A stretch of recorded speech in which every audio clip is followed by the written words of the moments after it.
సంగారెడ్డి జిల్లా అమీన్పూర్ మున్సిపాలిటీ 14వ వార్డులోని పలు కాలనీలలో 15 ఆగస్టు వేడుకలు ఘనంగా నిర్వహించారు. ఈ వేడుకలకు స్థానిక 14వ వార్డు కౌన్సిలర్ ఏనుగు కవితా శ్రీనివాసరెడ్డి, ప్రముఖ న్యాయవాది ఓంప్రకాష్ హాజరై జాతీయ జెండాను ఆవిష్కరించారు.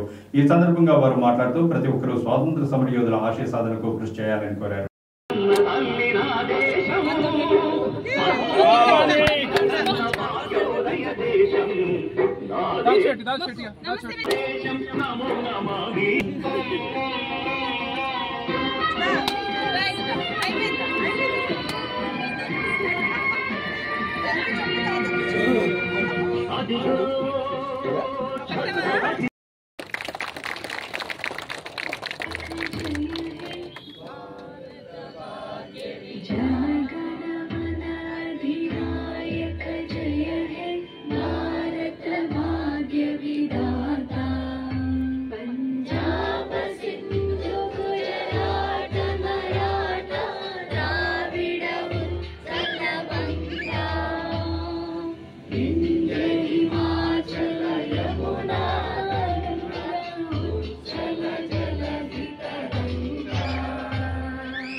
అందరికీ ఇక్కడ విచ్చేసిన పెద్దలకి, కాలనీ వాసులకి, నాతోటి సోదరీమణులకి అందరికీ స్వతంత్ర దినోత్సవ శుభాకాంక్షలు.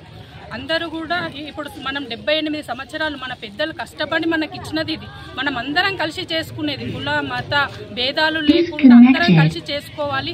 అందరూ కూడా రావాలి, ఇక్కడికి వచ్చి అందరూ కూడా మనం చేసుకోవాలి అని నేను అందరికీ కోరుతున్నాను.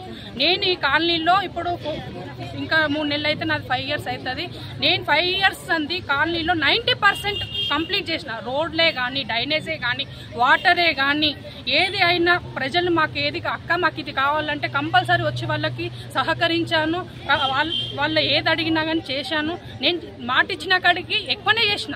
ఏ కాలనీలో కూడా ఇంత డెవలప్ కాలేదు. చూడండి మీరు, ఎంత 90% నేను చేశాను, ఇంకా కూడా చేస్తాను. అందరికీ శుభాకాంక్షలు. స్వతంత్ర దినోత్సవ అందరికీ నమస్కారం. ఈరోజు స్వాతంత్ర వేడుకల్లో 78వ స్వాతంత్ర వేడుకల్లో మనం అందరం పాల్గొంటున్నాం. నా తరఫున, కాలనీ వాళ్ళందరి తరఫున కూడా ఈరోజు అందరికీ కూడా పేరున ఈరోజు 78వ స్వాతంత్ర దినోత్సవ వేడుకల శుభాకాంక్షలు తెలియజేస్తున్నాం. అలాగే ఈరోజు కాలనీలో ఉన్న సమస్యలన్నీ కూడా స్థానికంగా ఉన్న కవితా శ్రీనివాసరెడ్డి గారు, కౌన్సిలర్ గారు 80% కంప్లీట్ చేయడం జరిగింది. ఇంతకుముందు కాలనీ ప్రెసిడెంట్ గారు చెప్పినట్టు, మన రఘుపతి రెడ్డి గారు చెప్పినట్టు ఆయన నిత్యం ప్రజల్లోనే ఉంటారు. కాలనీకి సంబంధించిన ఏ సమస్య ఉన్నా నేను ముందున్నానని చెప్పి 24 గంటలు కాలనీ మంచి చెడుల గురించి ఆలోచించే వ్యక్తి. ఈరోజు అమీన్పూర్ మున్సిపాలిటీలో గ్రీన్ మీడోస్ అంటే ఒక ప్రత్యేక స్థానం ఉంది. ఈరోజు పంచాయతీలో HMDAగా అప్రూవ్డ్ HMDA లేఅవుట్ అనేది ఓన్లీ గ్రీన్ మీడోస్ మాత్రమే ఉంది. సో అంత ప్రాధాన్యత ఇప్పుడు మనకు 60 ఫీట్ రోడ్ ఉంది, మనకు అన్ని 40 ఫీట్ రోడ్లు ఉన్నాయి. ఈ డెవలప్మెంట్ అన్నీ కూడా, కాలనీ డెవలప్మెంట్ అన్నీ కూడా ఈరోజు శ్రీనివాస్ రెడ్డి గారు చేయడం జరుగుతూ ఉంది. మా తరఫున కూడా మా దృష్టికి ఏమన్నా